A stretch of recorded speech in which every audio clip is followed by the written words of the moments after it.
안녕하세요. 매주 업데이트를 읽어주는 유시은입니다. 그럼 11월 2주차 위클리 업데이트 시작합니다.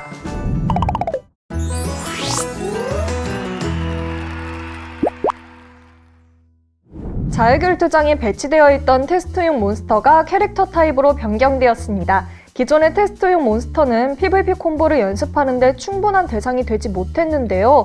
이제는 변경된 캐릭터 타입과 추가로 CC 카운트 UI도 제공된다고 하니까요. 더 편하게 PVP 콤보를 연습할 수 있겠네요. 와, 여러분, 이번 점령전부터 고대의 전차가 새롭게 추가된다고 해요. 고대 오르제카의 마녀 헥세모아의 비밀 실험에 의해 탄생한 이 고대의 전차는 어두운 기운이 가득한 말 네필과 전차포로 구성되어 있습니다. 이 점령전 진행 중에만 등장하는 고대의 전차를 실은 군수마차를 파괴할 시 획득할 수 있는데요. 이 군수마차는 점령전 시작 후 2시간이 지난 시점부터 1시간 동안 무작위 위치에 등장하고 군수마차를 파괴하는데 가장 기여도가 높은 길드가 고대의 전차 소유권을 갖게 됩니다.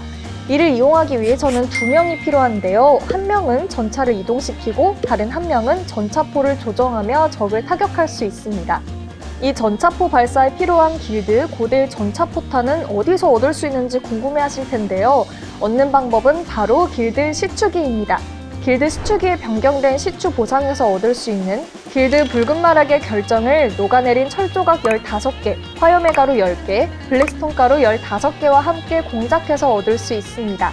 이 전차는 성문과 목책문 및 바리케이드에 효율적인 공격을 가할 수 있지만 코끼리와 말의 공격에는 취약하다는 점 잊지 마세요. 또 다른 공성병기인 발리스타도 개선되었는데요. 이동 및 회전 속도가 기존 대비 50% 상향되었고 발리스타로 성문 타격 시에는 피해량이 30%, 캐릭터 타격 시에는 피해량 20%, 성체, 지휘소 야전사령부 타격 시 피해량이 30%, 부속 건물 타격 시 피해량이 100% 증가되었습니다. 이번엔 거점전 관련 소식입니다. 먼저 영지를 점령 중인 성주길드, 연맹이 다른 영지의 거점전에 참여할 수 있도록 변경되었습니다. 하지만 1단계 거점인 발레노스와 세렌디아는 참여가 불가능하다고 하네요. 또 영지별 거점 참여일이 5일로 변경되었고 영지별로 각 거점전 단계가 이렇게 구분되도록 변경되었습니다. 거점전 각 단계에 따른 최대 참여 인원수도 이렇게 변경되었습니다. 이제 점령전과 거점전을 조금 더 전략적으로 진행할 수 있겠네요. 이번 주 위클리 업데이트도 즐겁게 보셨나요?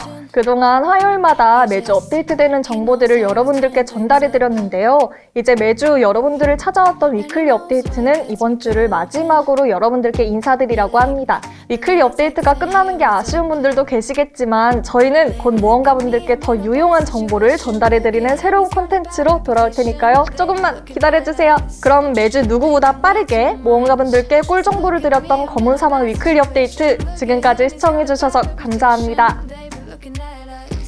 안녕.